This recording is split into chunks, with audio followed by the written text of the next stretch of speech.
Co máme tady? Kapku. Kapku. Kapka první. A jo. Takže právě se podíváme zpátky do minulosti na to, jak asi tak mohla probíhat tato napínavá cesta stavovského špičáku, kdy nás opustila jedna nejmenovaná celebrita, Miroslava Slavíková.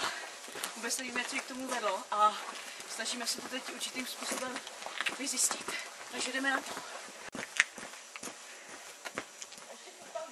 Jo.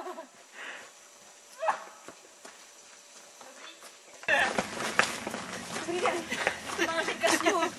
Co říkáte na tu situaci? Jak vlastně vyjednávat, co na to říkáte? Nerozumím otázce. Co říkáte na tu situaci o sněhu? Byla jste tam vyjednávat jakožto manažerka sněhu? Jo. Jestli je ta prdel na správném místě, na správné židli. Protože jako jste přijela vy, my čekali sníh. My čekali sníh a přitom přišel déšť. Vrátila jste se nám vy, jako považujete to za normální? Ne. Déšť, vy vidíte déšť, prosím vás. Přijde. Tam Přijde prší. déšť? Dole. Aha. A co vy? Tak to se nepůjde jako, no, proč se ptáte vy mě, já se ptám na sníh, mě zajímá jako já. Sníh nebude už, ne. A co říkáte tady na celkovou situaci jako ve sněžném průmyslu? Na mikrofon. Promiňte, já jsem to nešla. Myslím si, že je to dramatické. A bude to lepší? Nebude. No, takže jste se ve své funkci v podstatě spletla, že? Manažerka sněhu by měl být tady úplně někdo jiný, že?